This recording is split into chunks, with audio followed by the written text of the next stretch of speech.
Hello, everyone. My name is Polina Korolёva, and I'm really happy to see each of you here listening to my talk on creating stress-free environment while running speaking clubs online without sacrificing their efficiency. I've been teaching English for more than 8 years now, working both online and offline with groups and individual students, 3 of which I've been a methodologist at the most famous language school in my city, which is Saratov.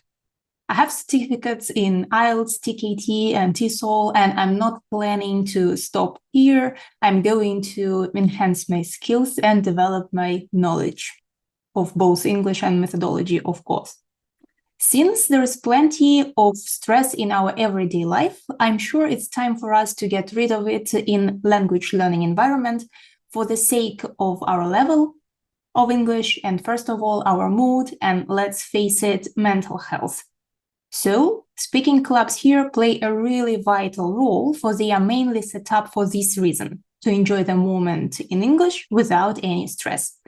Here I am, by the way, listening to YARConf 23 last year, observing the performance of one of my favorite colleagues here. Well, my knowledge and experience of working with both adults and children let me organize my classes effectively without making my students anxious or stressed. And talking about speaking clubs, prior to the main part of my talk, I wanted to share a story of how my own speaking club appeared. Truth to be told, it was a spontaneous decision of mine to diversify my working daily routine. I had already got plenty of experience holding conversations and speaking sessions offline and was inspired enough to try myself in the online reality with new people. I offered my friend and colleague to join me, and since then, we've been enjoying the process together. So why actually to have a speaking club for a teacher? Хотите постоянно развиваться в преподавании иностранных языков? Школа Дмитрия Никитина проводит образовательные тренинги, конференции и курсы для преподавателей. Подробности о событиях можно узнать по ссылке в описании.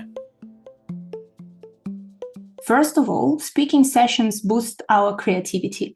You don't need any course book or even system to stick to, which means you are 100% free to choose what to do, when to do it, and how to organize it all. You can even create something absolutely new without being afraid of someone's judgment because you are the boss here. By the way, something you create may afterwards grow into the whole course you can sell or lessons you are going to give. Secondly, it's advertisement and promotion. Speaking clubs are usually cheaper than regular lessons and full course for sure, so once attended, they can engage the students to join your groups in the future. Moreover, free speaking sessions is a good way of inviting people to your online community. Moreover, new experience.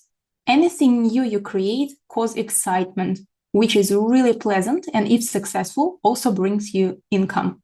Even if not, we also learn from everything we do, and it's a mistake not to try if you have such a chance. What's more, meaningful connections. During your speaking sessions, you'll get acquainted with a variety of people who you can collaborate with afterwards, organizing something fun together. You can also befriend those you have a lot in common with, since language learning is not only about studying and working, but mainly communicating. Now we know why teachers need speaking sessions, but why do students need them? I guess it's also important for us to consider this matter, since because of this and thanks to this, we are going to invite students to our speaking sessions, explaining the reasons to join us. Firstly, a speaking club should definitely help boost students' listening and speaking skills, since their main aim is to make people speak and listen to each other on a variety of topics. While listening and speaking, students use new words if your tasks require them to do so. So it means speaking sessions expand their vocabulary. Any speaking session is a great combination of exercises, which means students' soft skills also develop. For instance, they learn to collaborate, organize something, communicate, delegate responsibilities, and interact with each other in different ways. There is no doubt your club's participants might form meaningful connections since they have common goals in terms of languages and perhaps similar interests. Those close enough may befriend each other and forge their relationships to communicate outside classrooms. Speaking clubs are also money beneficial for students because they normally cost less than regular classes without lacking efficiency. Monthly membership can be a good idea here for you to guarantee attendance and for students to pay little. What's more, a teacher provides their students with everything needed. There is no need to buy any books to study, which is also an advantage for students. Even though many people perceive speaking sessions as extra English practice to master their language, for vast majority of students, it's still a nice opportunity to either relax or get out of their comfort zone. We can provide them with both. Now we know how much speaking clubs benefit both teachers and students. Taking it all into account, I made my mind to first attend a few clubs myself in order to compare, contrast, and finally set up my own. Truth to be told, there were no clubs I completely detested. Some of them lacked proper organization, others were not arranged according to students' level, somewhere I was just not really into the topic discussed. So I made a vital yet interesting conclusion. What matters is topic you choose, level you work with, and the way you organize it all. However, materials you use have nothing to do with success of your club. Why? Because the whole process revolves around the topic. Because level is what people work on. Because it all goes smoothly if you know the steps you need to follow and the types of work you want to include. It absolutely doesn't matter whether you let them a video to watch, a podcast to listen to, a crossword to do, or all together, if the way you teach doesn't make them stressed out and lost. In order to fully understand why stress and anxiety is actually not what we need while studying foreign languages, I've read some articles on this topic. Here is what I found out without going too deep into details. In general, anxiety is a feeling disorder that arises because of excessive worry in a person. It is an almost inevitable part of our life, in lessons as well. Foreign language anxiety is defined as feelings of worry experienced by non-native speakers. Actually, it can give some positive impact that is helping to improve students' motivation in learning. I personally do everything faster and even better when under some pressure of time or responsibility like exams or sport competitions. However, it doesn't work the same way for everyone. Unfortunately, stress and anxiety can have a negative impact on students' progress too. Although English in speaking clubs as a foreign language is not a new thing for our students, there are still some obstacles that hinder language skills. One of them is this anxiety. It arises when students feel there is some danger. In case they do, they feel threatened and therefore incapable of doing anything in class. They also suffer decreased concentration and weak memory. There are said to be 4 levels of anxiety. The first one is mild, which is related to our daily life. It causes a person to be alert, it motivates learning, and produces creativity. Perception and attention are increased here. Students feel alert and therefore should solve problems efficiently. However, as a result, they feel fatigue, might be irritated, and have high awareness. The second level is moderate anxiety, which also allows people to focus on what really matters, so they could have selective but capable attention.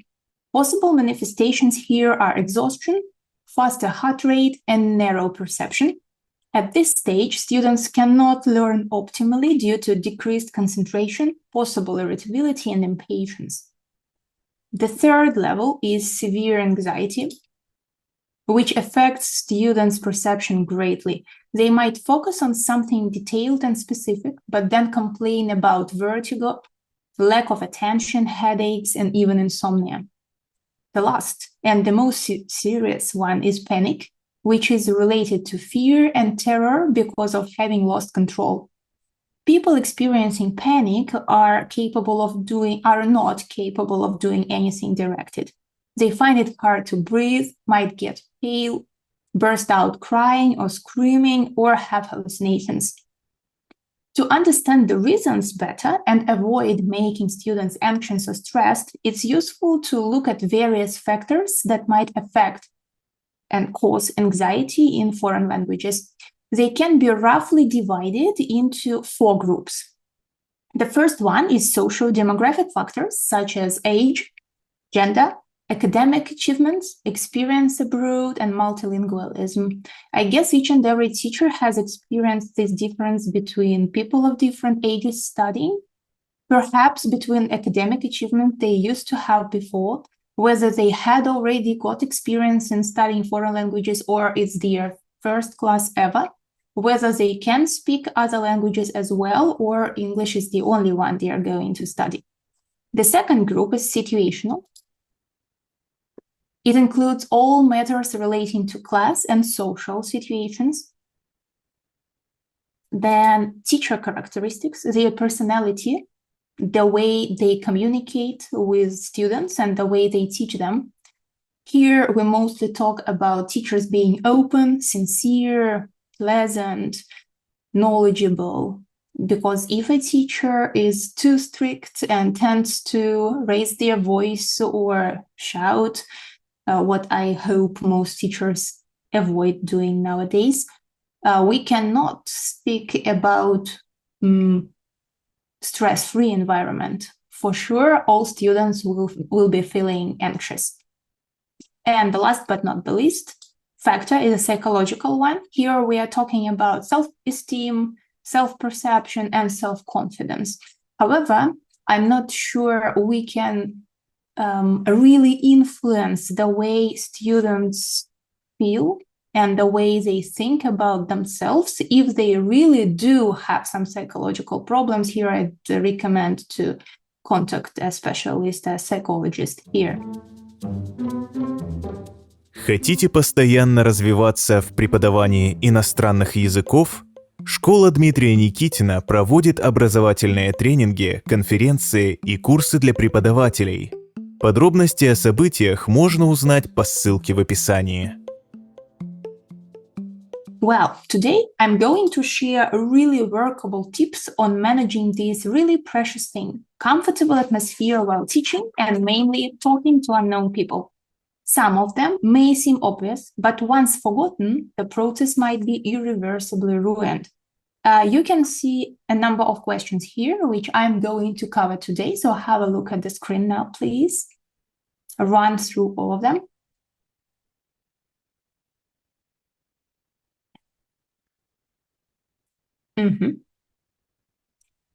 Well, first thing to consider is number of people you are ready to welcome at once. I've had a pleasant experience of having an offline club with more than 20 adults at once, as well as teaching groups of 6 people.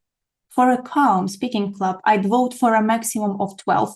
It's easy to organize them in pairs and groups of 3, and it's also possible to interact with each and every one at least once. Moreover, during a class, the students don't worry because it's easy for them to get acquainted with such a number in comparison with 20 or more. On the other hand, if they happen to be irritated with someone, chances of being partners for them are not as high as in a small group of 5-6 people. Apparently, price should depend on number of people here, in my opinion. The more people you have, the cheaper it is for them to study, I guess. Secondly, it's a good idea to decide which level you're working with in order not to create chaos mixing several of them in one class. We are working with B1, B2 mainly. For our sessions, they are usually aware of the level they have and don't need being tested. However, I'd recommend a nice website to check their level in case you want to make sure your club suits them and are not ready to spend extra time on testing. You can see the link on the screen. The program tests speaking and gives a very detailed analysis for vocabulary and grammar range, pronunciation, coherence, and cohesion.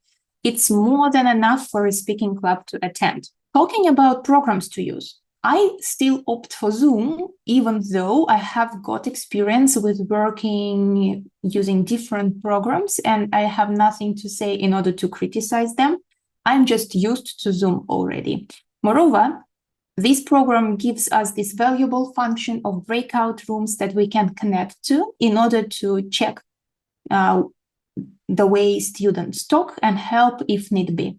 It might be useful to ask your students to check the internet, the camera, and the microphone prior to the meeting, not to disturb the rest of them if something goes wrong. In case it does, the teacher is the one to solve the problem. We've chosen to run the sessions in a pair with my friend and a colleague.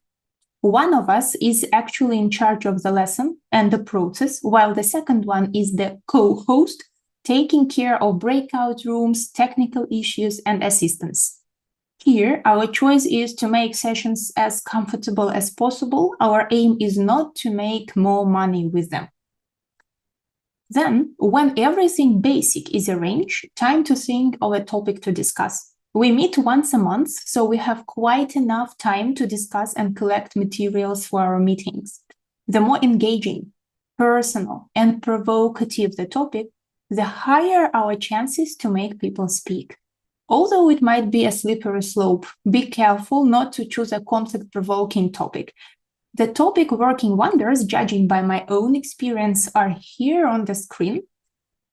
Psychology for sure might include a variety of different ones like personality types, burnout, red flags, magical thinking, mindset, etc.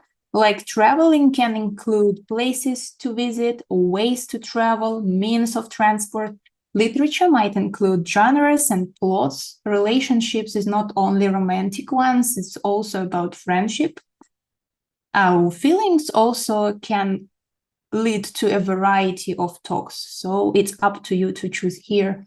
I would not recommend to discuss religion or politics as well as nationalities in a critical way, since it may lead to a heated debate that may spoil the show. The more person-oriented a topic is, the more fun it brings because people can relate. When they can, they are ready to share, and what's also great, pick up something new from their partners. We actually never send a poll to vote for a topic, but I've seen quite a few teachers doing that and have nothing against it. People might feel more willing to join you if they have choice. When it comes to materials to use, I cannot name a perfect one to choose. Firstly, because everything you choose highly depends on your goals and the topic. And secondly, nowadays there is a huge variety of everything online. I'd recommend to make a plan of your speaking club first and then use your own creativity. My personal favorites, though, are here, authentic articles that I normally use and take them from really famous websites you can see on the slide. I have to grade them, however, according to the level of students. I either do it myself or with the help of AI. One of my favorite websites, is called TWE. Then I might take something from ELT websites, such as the ones you can see on the slide. What I like here is that all the materials are already graded and I don't need to spend extra time on grading them according to my students' level. However, I do change something if I have enough time and I want to and I see the reason. I also love including videos. You normally take them from YouTube, mainly TED Talks, games and quizzes that we either create ourselves or again with the help of AI or just download existing ones from different websites online. We can also use my favorite course books like Outcomes, where we choose the topics we like the most, such as the one about 7 basic plots talking about literature, take the main info there and develop it into a speaking club instead of having a regular class. Even though I'm creative and organized enough, preparation isn't my favorite part, to be honest, of any speaking session, because it's usually time-consuming and tiring. The process of the class itself is the one I adore. If the topic we choose requires reading something beforehand, watching a long video or doing a personality quiz, for instance, I tend to divide the materials into 2 parts, before class and during it. It's a really useful approach because, first of all, it lets the students get acquainted with the topic and some nice language we are going to focus on. And secondly, instead of spending too long reading or watching in silence, we can really talk, which is our main priority. So any club consists of a quick warm-up you can see on the screen. I might include icebreakers, associations.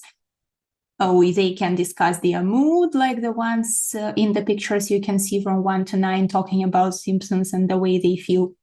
If there are 12 people, we immediately send them to breakout rooms. If there are 6 or fewer, they are welcome to talk without any division. Then the lead-in might be already included into the warm-up or follow it. I might show a picture to make students think what we are going to focus on, even though they already know the main topic. Then, in the main part, a short discussion of topic-related questions, which is followed by either watching or listening to something or reading something short. It is discussed afterwards as well with the prepared in advance questions and statements to agree or disagree. We also focus our students' attention on some advanced vocabulary and work with it. Here, matching exercises as well as giving definitions and guessing or doing crosswords will do. Afterwards, we either play something fun or do a quiz to unwind a bit, and finally discuss the results. At the end, we ask the students for a feedback. They might give a reaction in Zoom or comment on their mood in comparison with the beginning of the session. Unfortunately, neither materials nor topic we choose nor the process we organize can guarantee your club's success. What is of great importance to add up to all these formal things is your own personality. It seems to me that any lesson works wonders if we as teachers are positive, open, energetic, sincere, diplomatic, and supportive. To encourage unknown students speak, we need to smile, engage them to share, praise, share something ourselves, setting the right example. Keep the session at fast pace for them not to feel bored. The best recipe of a good speaking club is to make it the one you yourself would like to attend, keeping in mind that other people are different. Now we know what to do in order not to make our students stressed, but what should we as teachers do not to get too stressed too often? Хотите постоянно развиваться в преподавании иностранных языков?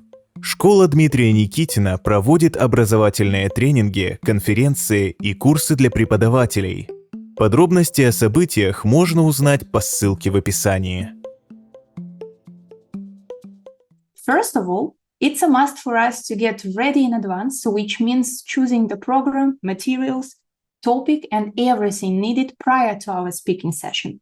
I normally make a short plan of the club based on the topic we choose, then search a wealth of materials I afterwards limit to a necessary number. Next, add something fun like a game or a quiz, then extend the plan if I feel worried to forget about something. I'd also recommend to choose topics, materials, and programs you like. Even though you have clients and you are willing to make money, I guess something you enjoy will be liked by the majority of your students because positive emotions are contagious. Think about the cost of your speaking club. Perhaps it's a good idea to organize a few sessions for free if you worry about something. Then you can get a feedback that will finally help you adjust the process the way you feel works the best. And then you already set the price you want to charge. Practice mindfulness. Remember that we are here not only to teach, not only to make money, not only to have students, not only to make everybody in the world speak English. We are here to live and enjoy our life. So don't forget to do everything you like. Do sport, dance, listen to music, spend time outside, spend time with beloved ones. Just give yourself this precious opportunity to sit in silence, looking around, observing the environment and thinking perhaps of nothing, or at least of something pleasant, not only about your job. Thanks a lot for your attention. It was really nice. So stay in touch.